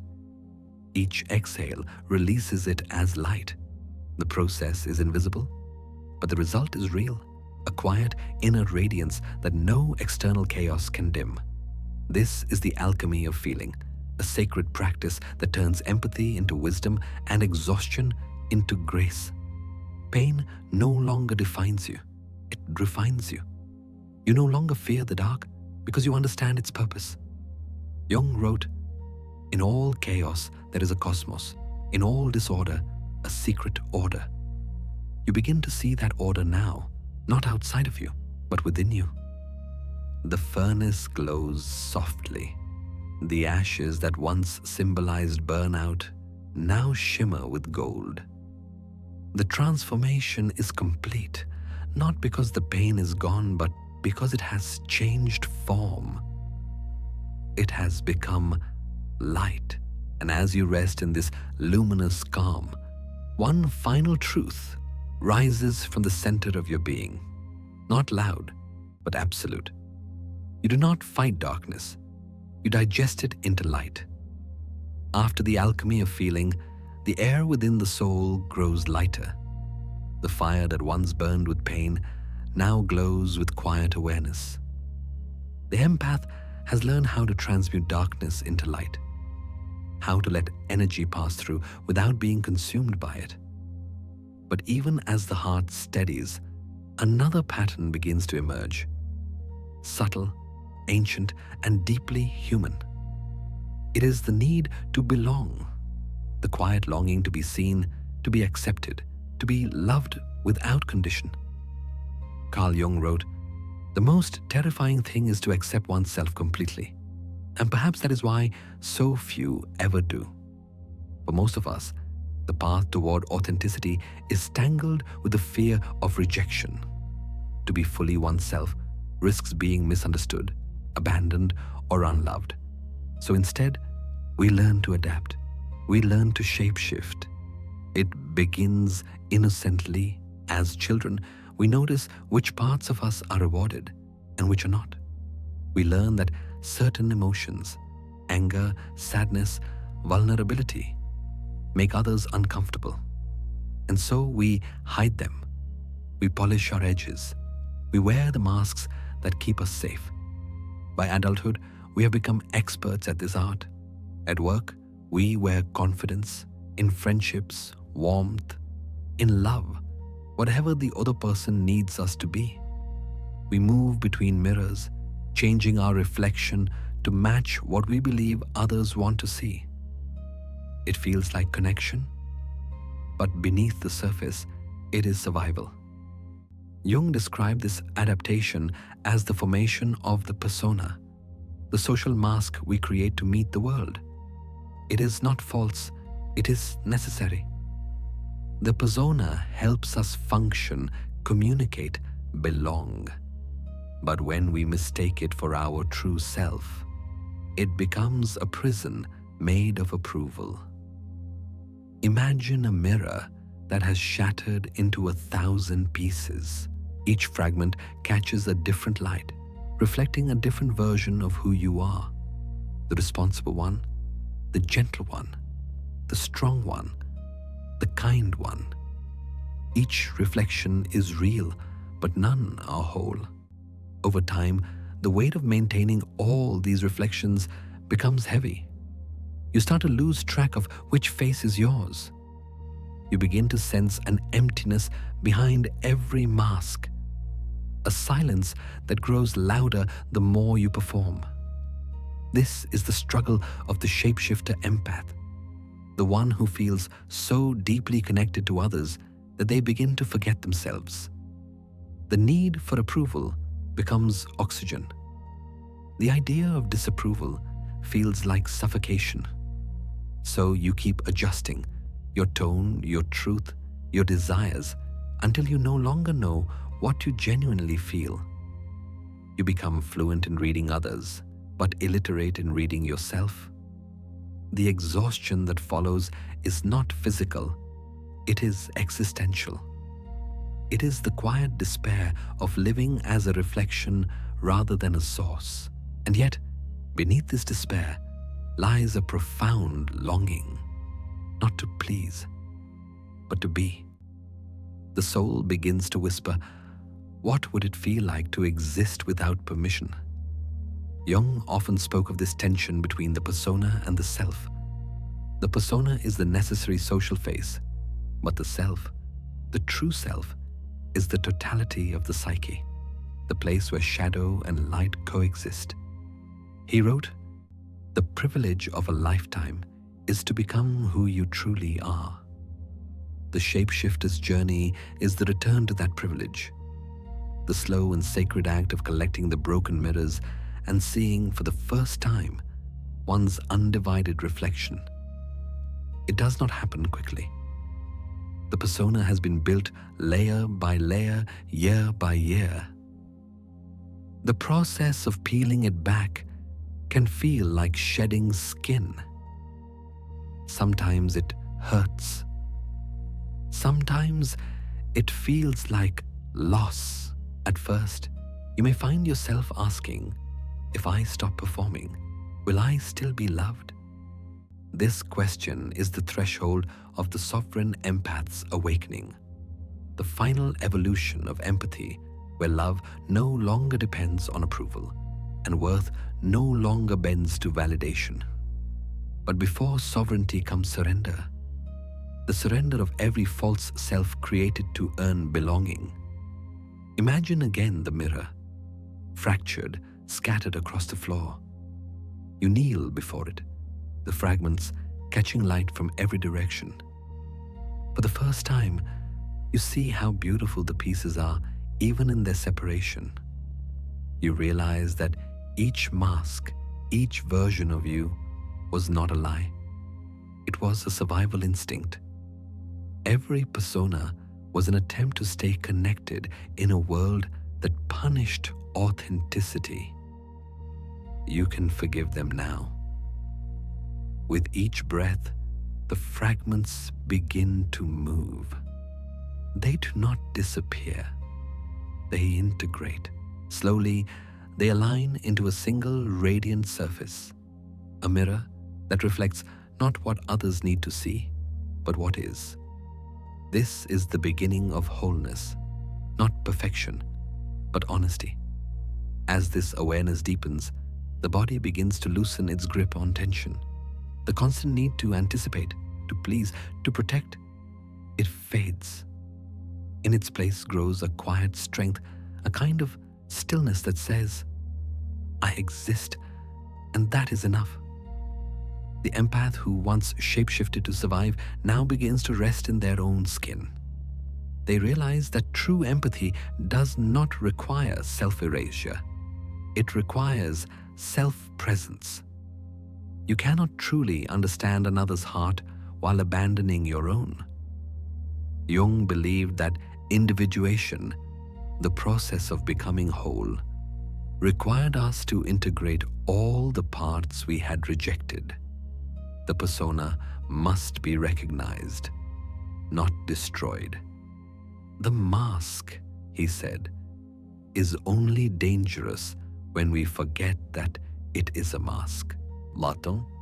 So the shapeshifter learns to wear the mask consciously, as a tool, not an identity, to engage with the world without dissolving into it, to express emotion without losing autonomy. This awareness transforms everything. Relationships become lighter, freer, more authentic. Conversations deepen. Boundaries become effortless. Love becomes less about being needed and more about being known. The old reflex to seek validation softens. Approval loses its grip. There is no longer a desperate hunger to be liked, only a quiet commitment to be real. And in this new stillness, life begins to reflect back differently. People respond not to the persona, but to the presence behind it.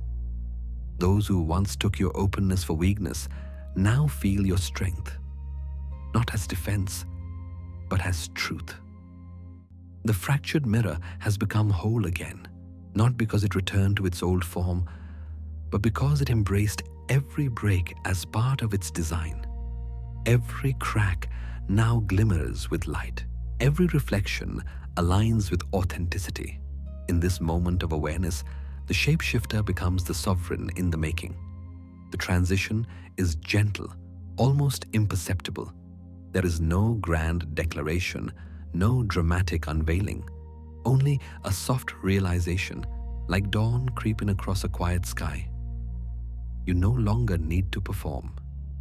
You no longer need to win love. You are love, unmasked. And as you breathe into this knowing, you feel what Jung meant when he said, wholeness is not achieved by cutting off a portion of one's being, but by integration. Every mask, every reflection, every fragment, they were never mistakes. They were the path. The empath who once mirrored the world now begins to reflect their own truth. The shapeshifter's lesson is simple yet profound. The self you have been seeking was never hidden behind the masks. It was the light that shone through the cracks all along. As the masks dissolve and the fragments of the mirror align into wholeness, a quiet stillness begins to settle inside.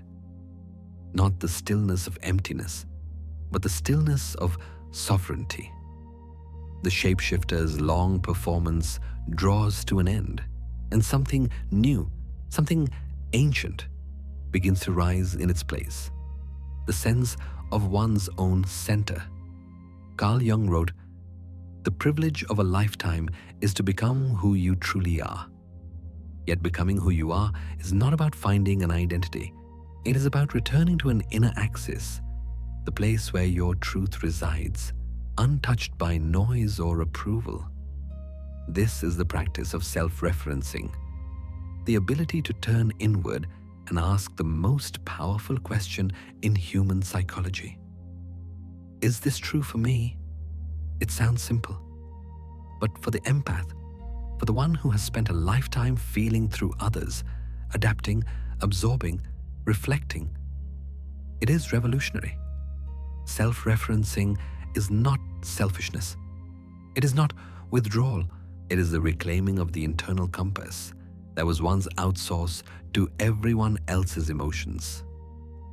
It is the act of sitting upon the inner throne and allowing your own awareness to govern your responses. Imagine a kingdom within, vast and quiet. Its walls are not made of stone, but of presence. Its banners are woven from truth. And at the center of this kingdom sits a throne, not of gold, but of stillness. Upon it, the true self rests, unshaken by external storms. This is not an egoic throne. It does not rise to dominate. It exists to anchor. Each time you pause before reacting, each time you breathe before answering, each time you ask, "Is this mine?" or "Is this true for me?" you return to the throne. You reclaim your authority over your inner world. The manipulators of the world, the narcissists, the controllers, the emotional siphons, lose their leverage the moment you sit here, because their power depends on your disconnection from yourself. Their manipulation works only when your sense of truth depends on their approval. But from the throne within, you see clearly. Their words may still reach your ears, but not your roots. Their moods no longer dictate your own. Their chaos may swirl outside the walls of your kingdom, but inside, there is only clarity.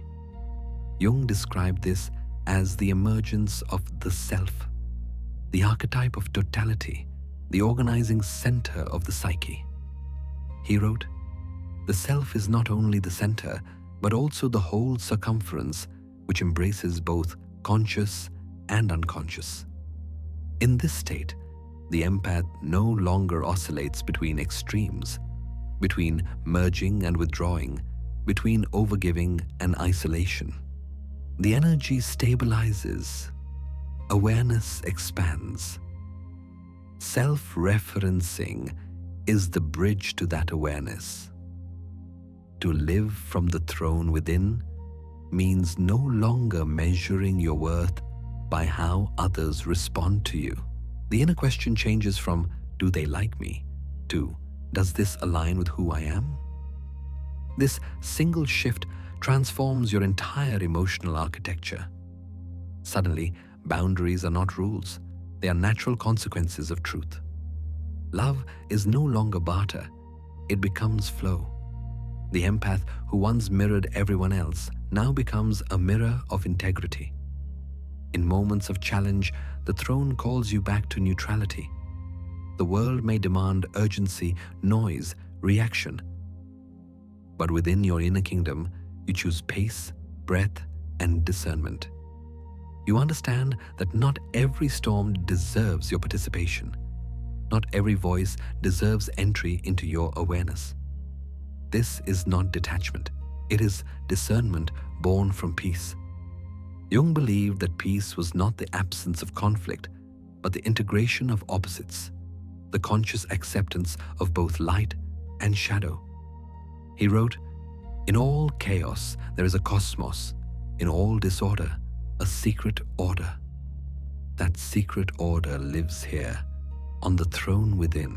Here, every emotion that enters your realm is greeted, but none are enthroned. Anger bows before awareness. Fear kneels before compassion. Sorrow is allowed to speak, but not to rule. The throne remains steady, the ruler awake. The more you inhabit this awareness, the more your energy changes. People feel it. Manipulators sense it first. They no longer find an opening. Their projections slide off your walls of clarity.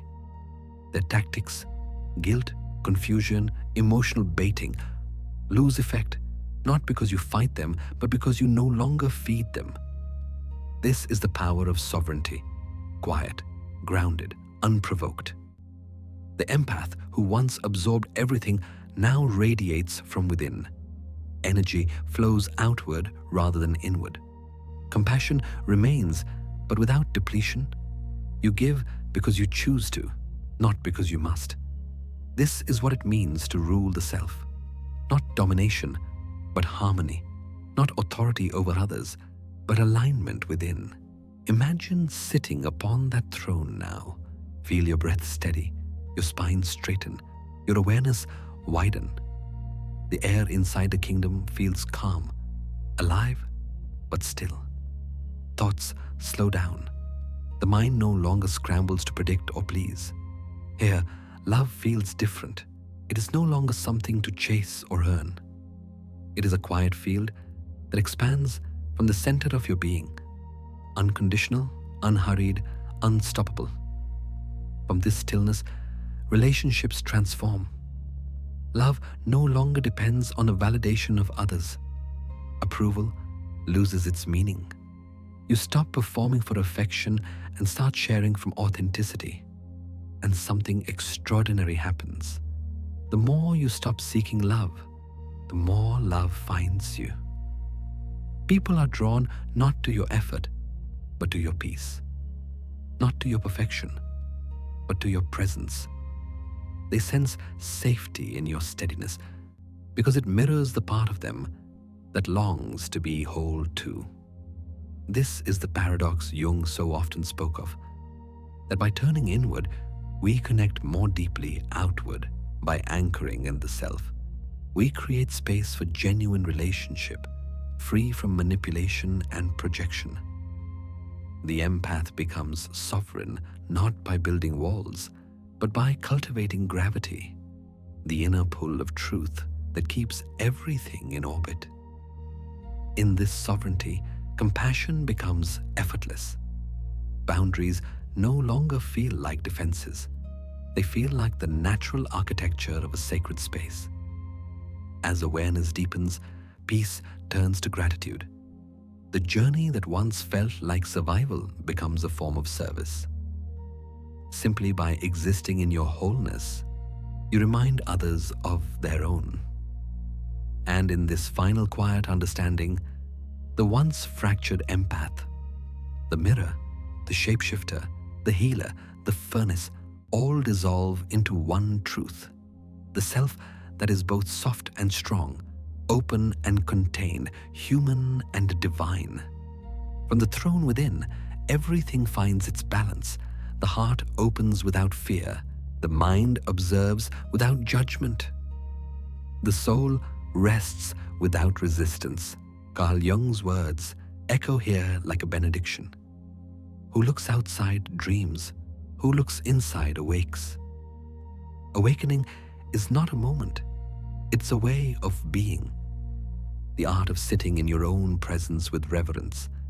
And as the last flickers of self-doubt fade, one truth settles gently over the inner kingdom. Simple, luminous, final. When you no longer seek approval, love returns freely. Peace does not arrive suddenly. It unfolds like dawn. After the long journey through mirrors and masks, through floods and fires, something inside begins to breathe again. Slow, spacious, unhurried. The empath has walked through every chamber of the self. Reflection, intuition, boundaries, alchemy, and sovereignty. 5 dimensions of the same soul. 5 mirrors that, when aligned, reveal the wholeness that was never truly lost. Carl Jung once wrote, "The privilege of a lifetime is to become who you truly are." The empath, having traveled through to shadow and light, finally understands the meaning of those words. Becoming oneself is not an achievement. It is a remembering. All the noise that once pulled from every direction, other people's emotions, projections, expectations, begins to fade. What remains is a vast, quiet awareness, a landscape beyond conflict or confusion. This is what Jung called the field of consciousness, where the opposites unite and the psyche finds its natural rhythm again. Imagine standing in a forest at dusk. The air is still, yet alive. The trees are motionless, but the silence hums with life. Above, the moon rises slow and full, pouring its silver calm across every leaf, every root, every forgotten thought. Even the wind has stopped moving, as if the entire world is holding its breath. This is the field of silence. It's not emptiness. It is fullness without demand. It is not withdrawal from the world, but the end of the world's hold over your peace. In this silence, everything coexists. Joy and sorrow, love and loss, self and other. There is no longer the need to fix or define, no impulse to control or absorb. The empath's gift, once a source of pain, becomes a quiet form of perception. You sense life as it is, unfiltered, unburdened. The world has not changed, but your relationship with it has. In earlier stages, empathy was reaction, a constant attunement to the storms of others. Now, empathy has evolved into resonance. You no longer lose yourself in what you feel. You allow feeling to pass through, like wind through branches. This shift is subtle but immense. Jung described it as moving from projection to presence. The outer world no longer reflects your inner chaos. Instead, your inner stillness begins to shape the world you perceive. And something remarkable happens here. The narcissist avoidance effect. In this new frequency of calm, those who once thrived on your confusion, those who fed on your emotional availability, begin to drift away. Not because you have built walls, but because your energy no longer offers chaos for them to feed on. Darkness cannot anchor itself to stillness. The manipulative cannot hold power over peace. It is almost poetic, the way shadow retreats in the presence of steady light. Jung said, "Knowing your own darkness is the best method for dealing with the darknesses of other people." This is the truth, now embodied. Because you have faced your own shadow, you no longer react to others. You recognize projection for what it is. Pain seeking to stay unconscious. And rather than absorbing it, you let it dissolve in your awareness. In this field of silence, even conflict loses its edge. Words that once triggered defense now land softly and fade. People who once unsettled you now pass through your life like wind across the grass, noticed but not retained. The stillness does not make you distant. It makes you vast. It is the stillness of deep rivers, not empty caves. Beneath it flows everything that has ever lived in you, all your feelings, all your histories, all your loves, now woven together into one coherent whole. Jung often spoke of the self as both the center and the totality of the psyche. He described it as a guiding principle of unity. Here, that principle becomes felt reality. There is no longer the fragmented empath, the wounded empath, the reflective empath, only consciousness itself, breathing in and out through the form of your life. The field of silence is where individuation becomes embodiment. The understanding that the journey was never about escaping sensitivity. It was about learning to rest within it. Listen closely to this quiet now. Beneath it, there is a pulse, a rhythm that feels both personal and universal. It is the rhythm of being, the rhythm of what Jung called the unus mundus, the one world where psyche and matter, inner and outer, are no longer separate. This is why the world no longer pulls you, because you are no longer split from it. You no longer try to fix it from the outside or heal it by suffering within. You simply are, and in your being, the world finds its mirror. Imagine again that forest. The moonlight has deepened. The trees gleam softly under its glow. The air is cool and transparent. There is nothing to prove, nothing to chase, nothing to solve. Every breath you take seems to merge with the wind, every heartbeat with the earth's slow rhythm. You realize that peace is not something to reach. It is something that begins to emerge the moment resistance ends. And in this awareness, something sacred unfolds. Compassion without effort. Love without possession. Clarity without fear. This is the empath's awakening. Not dramatic, not loud, but profoundly gentle. It is the soft revolution of consciousness that begins when one soul stops identifying with the storm and recognizes itself as the sky. Jung wrote, "As far as we can discern, the sole purpose of human existence is to kindle a light in the darkness of mere being.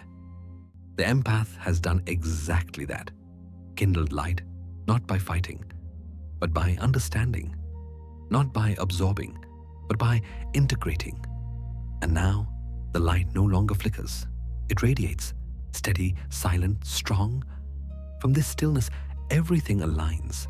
The past no longer haunts, it informs. The future no longer frightens, it invites. The present no longer overwhelms, it flows.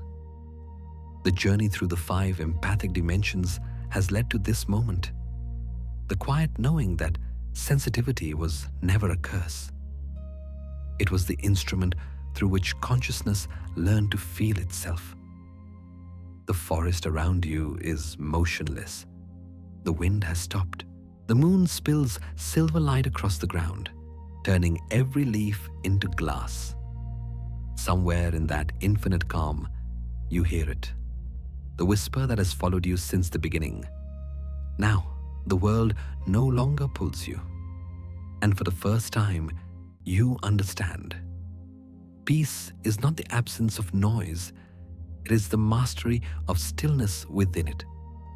The empath's journey has ended not in exhaustion, but in illumination. The gentle, wordless knowing that wholeness was never something to be found. It was the field that held you all along. The forest remains still.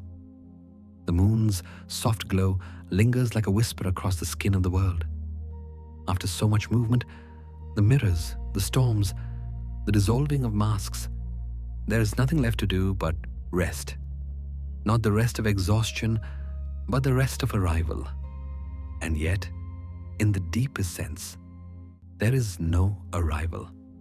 Carl Jung wrote, "Wholeness is not achieved by cutting off a portion of one's being, but by integration." The journey of the empath, through reflection, intuition, boundaries, transmutation, and sovereignty, has not been about becoming something new. It has been about including everything that was once left out. In this stillness, that truth becomes clear. Every moment of pain, confusion, and longing was not a detour, but a thread in the pattern. The empath who once felt powerless now realizes that power was never about control. It was about awareness, wholeness through consciousness. Awareness is the bridge between chaos and peace. It does not erase what has happened. It illuminates it. To see clearly is to forgive. To forgive is to rest. This is integration, not perfection, but coherence. The once scattered parts of the self now move together like currents of the same river. There is no longer a need to divide feeling from thought, strength from sensitivity, shadow from light. Everything belongs. Jung often said that consciousness is the means through which the soul becomes visible. Until you make the unconscious conscious, it will direct your life and you will call it fate. The empath's journey has been this act of making visible, not through intellect, but through compassion.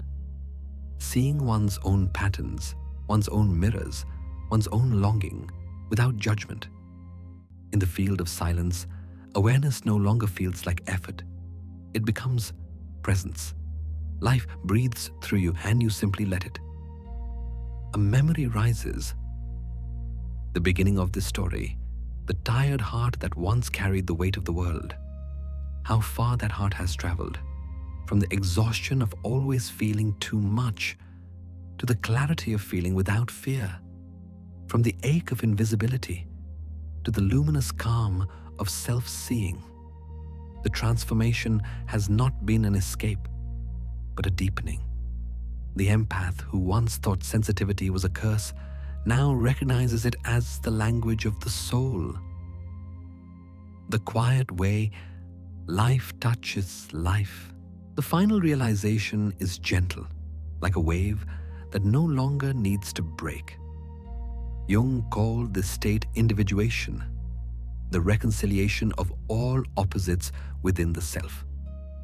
It is the moment when the inner and outer worlds align, when the conscious and the unconscious stop fighting, when the heart becomes the meeting place of heaven and earth. Nothing is missing. Nothing is broken. The empath's gift has become the world's mirror. The same awareness that once reflected pain now reflects peace. And so the journey closes not with a conclusion, but with a breath. The same breath that began it. A voice, quiet, slow, calm, speaks like the echo of the moon itself. You will never arrive, and that is how you become. The meaning of this truth settles softly. To be alive is not to complete yourself, but to keep unfolding. The journey was never toward an ending. It was toward wholeness, an endless becoming that feels more like home with every breath. As this understanding deepens, the edges of consciousness begin to blur. Thoughts slow down, words dissolve into the rhythm of the heart. The mind no longer searches for meaning. It rests inside it.